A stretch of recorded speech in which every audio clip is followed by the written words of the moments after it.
Hello, everyone. GM. I know this is still like a little bit early for many of us who have been having late nights here at ETHDenver, but appreciate you guys showing up. I think we'll have a fun session here. So we're going to talk about cross-chain stuff and whether or not it's good, how should it exist. And I think we have a very interesting set of people to have this discussion. So we can do a quick round of intros. I'll start. My name's Colleen. I'm part of the team at the Solana Foundation. Do a bunch of growth stuff. These days, actually spending a lot of my time thinking about AI and crypto. Okay, Max, if you want to kick us off on intros. Hi, I'm Max. I'm the lead economist at Anza. We developed the Agave client, which is the primary client running on Solana today. I guess I would say I'm kind of more on the monolithic chain side in terms of my personal views. And so I work a lot on how can we scale Solana and how economics interacts with those scaling plans. Yeah, I'm Jake Beverly. I'm the product lead at Boundless, which is the protocol Risio is building. Boundless is really focused on making ZK accessible to all chains. So, work with Bitcoin, Ethereum, and actually a few Solana teams now, and just making it easily accessible and bringing those superpowers to all ecosystems. Hey, I'm Magnus. I'm one of the co-CEOs of Interchain Labs, which builds most of the things in Cosmos. We're closely connected to the foundation. So if you've heard of Cosmos SDK or Tendermint or IBC or Cosmosm, etc. Obviously, I'm generally a little bit far away from the monolithic thesis, since the tagline of Cosmos is Internet of Blockchains, which implies multiple blockchains. So yeah, very, very excited to be here. My name is Terry. I work on Eclipse. We're building an SVML2 on top of Ethereum. Those are some real snappy intros. I like it. Okay, let's just get to the battling. So do we need cross-chain interoperability for this industry to grow? Like the way I look at it is like, why can't we just have maybe a few chains and they're sort of like their own little islands and people pick the island they want to be on and that's fine. I mean, if I look at, to use a bad analogy, the technology world today, sort of like people who are very like Apple iOS oriented, and then you have others who are more Android Windows oriented. I think maybe Android Windows oriented people are a dying breed, but it's fine. There's not that much need for interop. Like, how do you guys think about that? I mean, if we go back to your analogy, right? Like Android, iOS, every popular application deploys to all of them, right? And I sort of have this analogy I tell some people sometimes is if we asked Coca-Cola to only sell their product in America, it seems kind of weird, right? Like they're going to wipe out 60, 70% of their addressable market. And I find it kind of weird that we ask applications to deploy to a single chain. And it's sort of a problem we're trying to figure out. Additionally, like, Cosmos, you can connect to, multiple chains, and maybe Eclipse works into like multiple chain settlement. But for me, it's really about having applications start to settle to the big hubs like Ethereum, like Bitcoin, like Solana, and, come to all the users, all the liquidity. Why just pick one hub? And I guess if I want to talk about kind of the fundamental reason why this problem exists is because, there's an incentive to build your own chain. Now, there's multiple reasons why that's true. Number one might be because you think that there's a perceived valuation premium for building your own chain. I don't think that's going to last that long. These type of moneyness / infrastructure premiums as like a percentage above revenue will just erode over time. And so it will not be relevant. The other thing is just owning your fee markets as well as the ability to own the MEV and the fees that you generate. Now, this is going to be just a structural balance between the base layer of liquidity and the amount of MEV and fees that you can own. So for example, if you're going to just deploy on Solana and you're going to get, 1 million users, you're going to get $1 billion of liquidity, and that result will be, X million dollars of revenue. Versus if you build your own chain and you therefore own your fee revenue, like you're going to then have less liquidity and less users, but you're going to own some proportion of revenue that is larger, and therefore that will beat out what you might earn on Solana. It's just a business decision at the end of the day. And as long as the base layer has uncorrelated fee markets, but also as long as the base layer can provide sufficient liquidity and a user base such that apps are profitable on it, I think it can rather stem these incentives to fork off from the base layer. And then finally, it's kind of like core modifications to the protocol. And this is like something that people have been talking about for quite a while, but I think we actually have not seen this play out in practice, right? People have been like, oh yeah, we're going to add our own pre-compose and that's going to make such a difference to, our chain. And realistically, what we've seen is maybe there's like one or two applications where certain actions are prioritized, like cancellations on order books are prioritized. Realistically, you could probably build that as like application specific sequencer. You don't really need your own like execution environment with state to do that. So yeah, I think we are kind of at crossroads. I think right now most people are building L2s for free revenue and uncorrelated fee markets. But if the base layer is able to provide that, then I think it will be an interesting future for Interchain. Yeah, I think I really like that point, Terry. I would say there are two reasons to build your own chain, which is kind of the reason we would need interoperability in the first place is like, hey, we have a bunch of chains and we need them to work together. The first reason is what you mentioned. You want to control your own fee markets. You want to control your own MEV. I think we can fix that. And we actually have a work stream on Solana core today. This multiple leader work stream that is trying to build in application specific sequencing, application specific fee markets into the core protocol in a way that will hopefully incentivize apps to stay on the main chain. And the second reason is because you think that the base layer isn't going to scale. And that's basically a skill issue. It's like an ETH coded, like we don't know how to do it, so nobody can do it. The laws of physics don't say that you need 13 TPS. In fact, we are pretty confident that we can get to 1 million TPS in the next few years on Solana. And just to put that into perspective, NASDAQ does on average about 250,000 transactions per day. Similar with Chicago Mercantile Exchange and the CME. And then you kind of look at Visa and MasterCard, those are around 50,000. So we could do all of US exchange and all of payments on one network. That sounds like pretty much enough to me. And it's not clear that 1 million TPS is even the limit for monolithic chains if you know what you're doing. So I would say like both of those reasons to build your own chain are not compelling. Maybe the first one is more compelling in the short term, given where we're at today, but we're going to fix it in the next few years. Yeah, so one thing I want to add there is, I think when you first released MCPs for Ethereum, like Dan Robinson was like, boom, like we can do MEV taxes there. And that to me is kind of the fundamental battle between L2s and L1s in the next year or two. So L2s can do non-OCA proof TFMs. And so you can do like MEV redistribution, fee redistribution. We've seen that in like the Flashbots builder for Unichain and or Blast. So these are experiments that are happening. Sonic is doing it. I don't know how they're in L1. And then on the other end, you're going to get, what you guys are working on. So I think this is kind of like really the race, because right now all L1 validators have 100% margin and all L2 sequencers have 100% margin. And you're seeing a fragmented marketplace or fragmented ecosystem where everyone has high margin. And the very obvious thing to do there is lower your margins and consolidate. And yeah, so I think it's going to be just a battle to see, like, can L2s who are doing non-OCA proof TFMs bootstrap liquidity and user bases before, say, like MCP with MEV taxes or some type of AS ordering system like ships in protocol on, say, like Solana L1. Yeah, this all feels to me very like we had a conversation with Google Cloud to switch all of our infrastructure, and they told us basically that they could offer everything, right? And for a lot of our infrastructure, we use multiple different providers, and I basically think two things are not really being considered. The first is delusions of grandeur. So crypto people are extremely ambitious, and the best teams are usually even more ambitious. And as long as Solana is an L1, and as long as Ethereum is an L1, and they are telling everyone to build on their chain and to build L2s, I think people see right through that, and they're wondering, well, what if I could be the next Solana, right? What if I could basically compete on all of these and be better? Wouldn't I then be more popular, right? Why if one chain came first, could I not be the second one that would be even more successful, right? And I think to believe that everything is going to conglomerate into one place is a little bit short-sighted. I don't think it's the case that they're not going to be big hubs, and like I do think Ethereum, Solana especially, is going to be successful. But my intuition right now, and from what I've seen in customers, for example, I was chatting to the folks at Ondo who are building their own chain.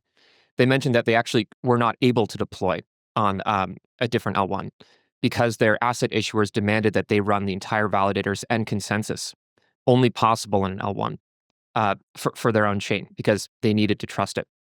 So, like, it's very hard for me to believe that this is all going to end in one chain, like or at least like 2 or 3. Actually, one thing is like my perception of Solana's roadmap is just that they plan to scale throughput to the point of saturation, and then once that's the case, like because they outcompeted Ethereum on execution and just like the availability of liquidity and users on their chain, and therefore amassed a critical kind of mass of dApps, they will then at that point pivot into a settlement layer. Like that is at least my perception. I don't know if like people at Solana truly believe that, oh yeah, like if we have the next 20 years of crypto growth kind of mirror something like the internet usage, then like one chain will be just purely sufficient for all throughput.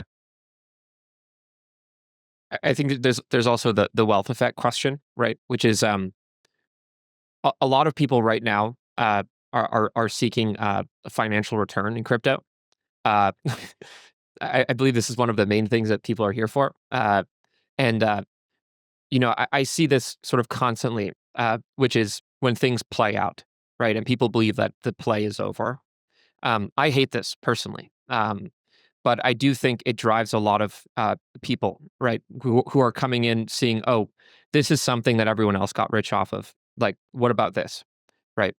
And I think it's unless you can basically believe that, people are going to not want to do that. I think it's going to be really hard to avoid these like L1 narratives, right? This is what powers the entire VC industry.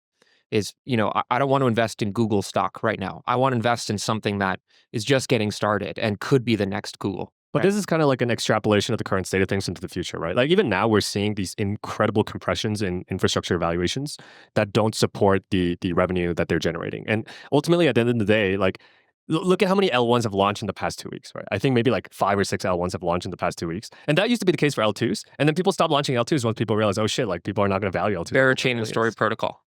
I mean, okay, like those are the two most highest value projects that have launched in the past. Yeah, but are they highest value because? Yeah, I mean, come on. Like, what do you mean? What do you mean? Come on. No comment.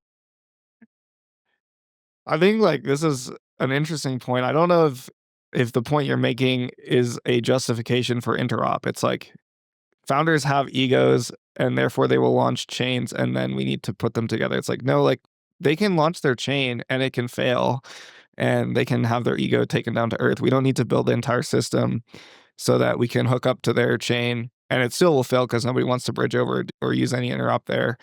Like, I don't see what like a new chain coming into existence has to do with interop unless there's some other force of users coming and wanting to use the chain as well.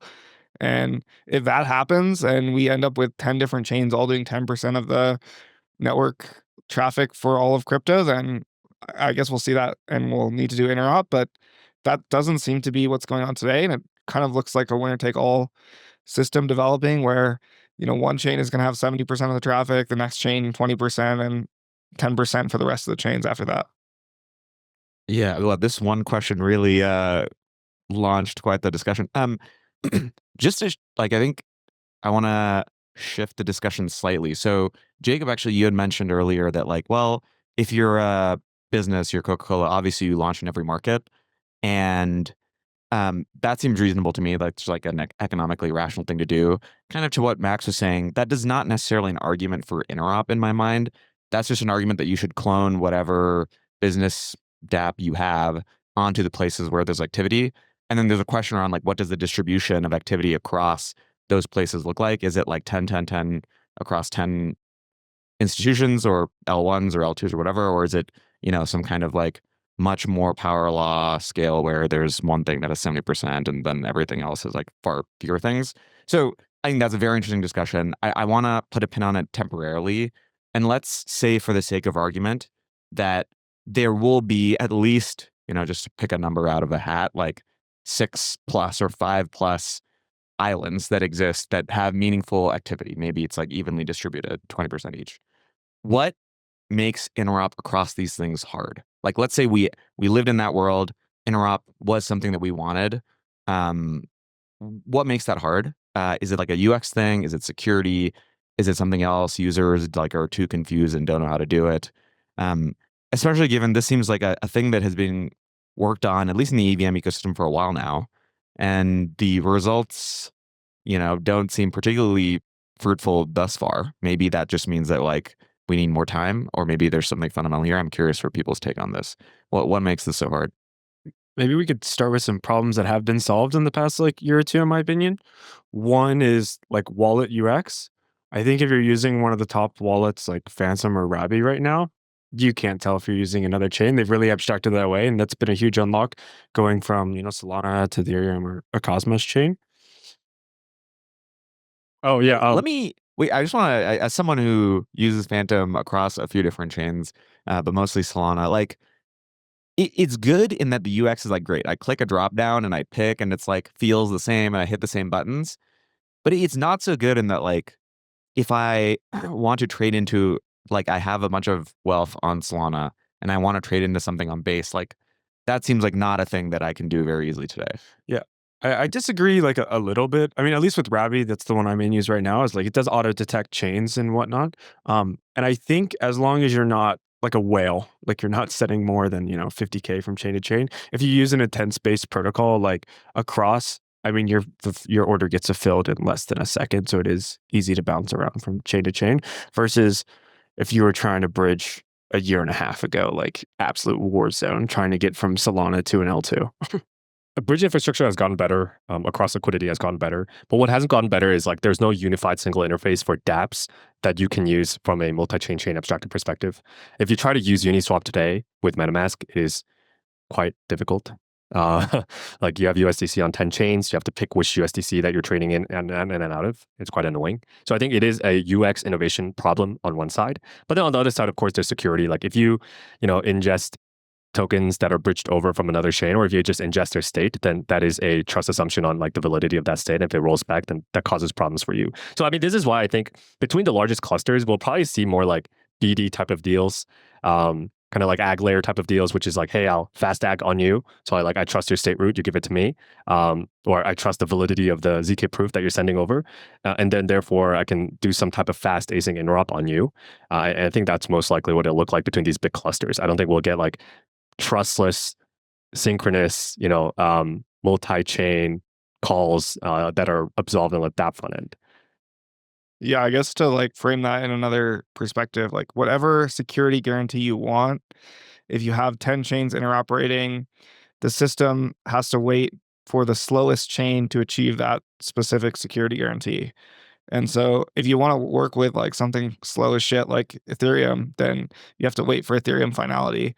And if you want to have like a level of security like Bitcoin on another protocol, like some random Cosmos chain, you're gonna have to wait a really long time for that chain to have the level of security. It may never get to that level of security of Bitcoin because the level of economic security just doesn't exist on that Cosmos chain. So you kind of end up racing to the minimum of slowest possible finality and worst possible economic security guarantees. And I don't know if that's something that's just solvable in any way other than that's just how interop is going to work.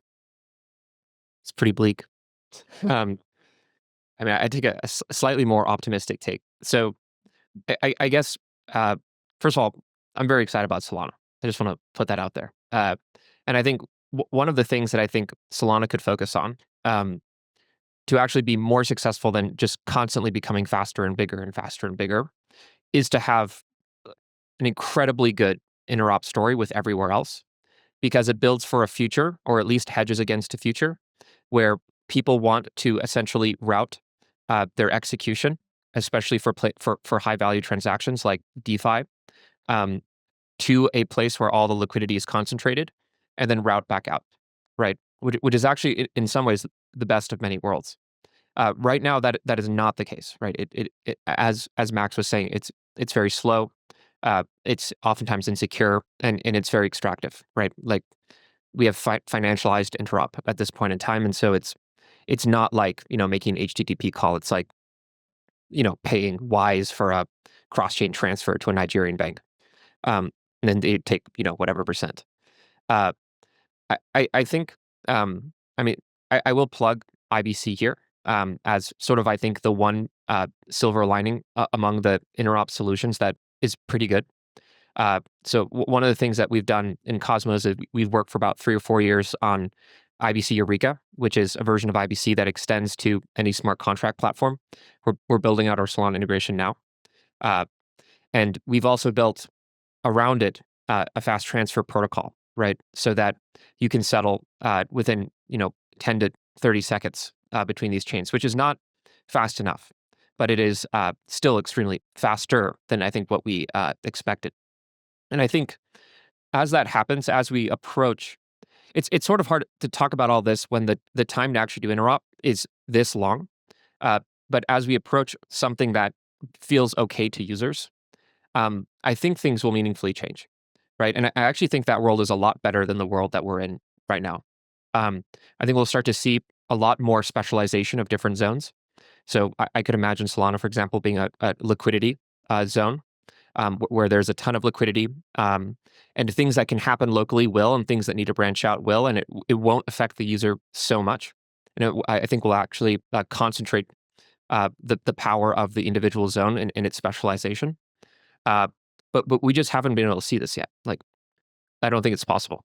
I guess one thing I'd be curious about is like, do you think there's a lot of value in being the originator of deal flow as a chain? Like, for example, I wonder if Near got anything out of having chain signatures, such that like their validator can allow you to like sign and submit transactions onto other chains.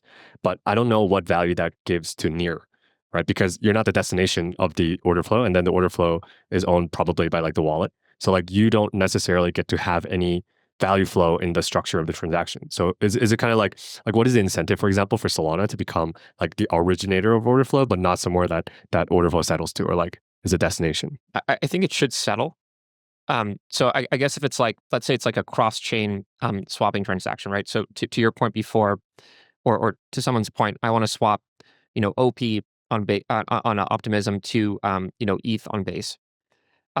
If it was essentially okay in terms of UX to route to Solana, swap, and then transfer the asset to its destination, this is far superior than that experience being terrible and having to use a local DEX, right? For like in one case, Solana does not get the swap, and the other case it does, right? But I do agree with your point, which is the origination of the flow is not valuable. The actual capturing of the transactions, especially the high value ones like the swap, which incurs MEV and arbitrage and priority fees, that is extremely valuable. Yeah.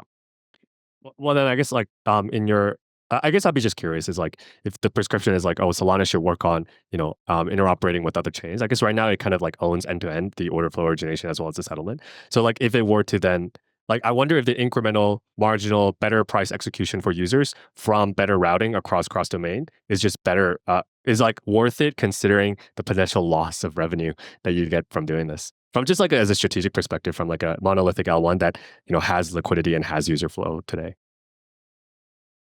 Well, I just would say it's certainly not something that we're focused on right now. I think partly because we don't think that the tech is really a solvable problem, for the reasons that I described earlier, and partly for the reason you mentioned. It's like, hey, we're winning. Let's open the doors and let everybody cannibalize our transactions and users. No, why would we do that? We want people to come build on Solana and contribute to the network effect. And there's no reason to kind of go out of the way to inhibit that. And I also think it's like the tech is really hard and it's not clear it's solvable. The other thing I would say, one of the main driving forces behind interop is this kind of use case that you can come up with where people are routing through multiple chains on AMMs, and that's just like a myth. Like that just doesn't happen in a mature system. It's like a cool problem. It's easy to get nerdsight by it. Trust me, I wrote a paper on routing, and so I know how easy it is to get nerdsight by it. But I actually think like the more mature the system becomes, the less routing there is, the more you try to cut out the middlemen. And it's just like the use case for cross-chain interoperable, like synchronous swapping is not big enough to justify the technical lift that is required for interop, in my opinion. Does it have to be synchronous? I view async very fast as basically just as good. I mean, in markets, I don't think async and sync are the same thing, even if it's quite fast. Because quite fast in terms of like the level of timescale that blockchains operate on is like in hundreds of milliseconds or seconds. And in terms of the timescale that markets operate on, that's like tens of milliseconds. So that starts to become a problem when you introduce these async lags, even if they're very fast. Like I guess like comparing it to financial markets. If I wanted to, for example, transfer into my grandma's bank, right? I have dollars. My grandma lives in, Ukraine. I don't know what currency they use right there right now, but you know, uh, like there would be um, multiple steps to do this, and I think it's just a struggle for me to understand that like one chain is going to have everything. Like, do you really believe that this is the case? That everything is going to be concentrated in one place, and everything else is just eventually sort of going to fade away? I think for financial activity, I do think that that is exactly what's going to happen because if, for example, if there was no geography, if everybody just could communicate instantly with everybody else, there would be one exchange. And it would be, one of the big ones currently. Like, say, if we just eliminated communication, we had some technology that just got rid of the speed of light for communication, I think everything would settle on one exchange, or at least it would be 90% of the volume. And I think that's basically the world that we live in. If Solana achieves its mission, is we're kind of settling at the speed of light all around the world. We have validators proposing blocks all around the world at the same time.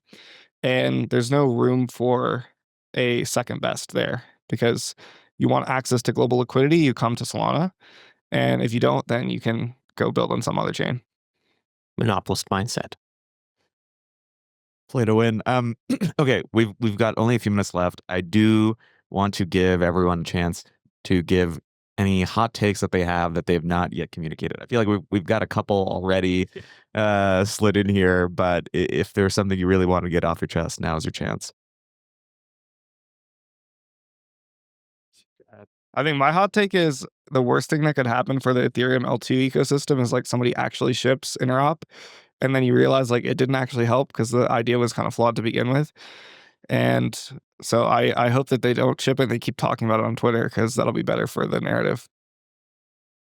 Yeah, I think if we look at the the way the internet scaled today, it didn't scale with a single computer. It turns out it's hundreds of millions of computers, and I think that's the same way verifiable compute and blockchains will scale. I think we're going to see more teams like Eclipse and Mega, and there's a team building our material called Hashflow. It's like give me one super beefy machine and ZK verify everything. I actually think this is really bullish for ecosystems like Solana, Bitcoin, and Ethereum because what they end up being is these settlement coordination layers, and they can still have the network effect of all those users and liquidity, and then just be the communication layer for those projects that can have better UX and lower finality than just a consensus-based system. I guess since we're going down the line, so Max, I love you. I've known him for many years. But I actually view like this mindset as long-term extremely bearish for any single chain. And I don't want any of these chains to die or to be unsuccessful. I view basically sort of along the lines of what you were saying, like Solana should, and I believe other major hubs right now should be building for a future, or at least hedging against a future that is multi-chain.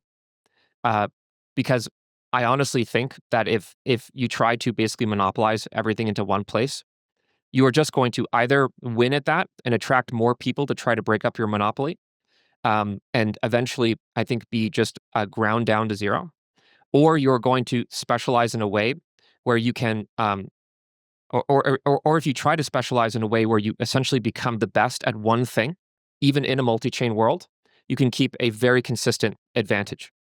I believe like honestly, one of the things that these major L1 hubs should focus on as a primary thing is being extremely interoperable and focusing on being the best at what they're already the best at and furthering that advantage?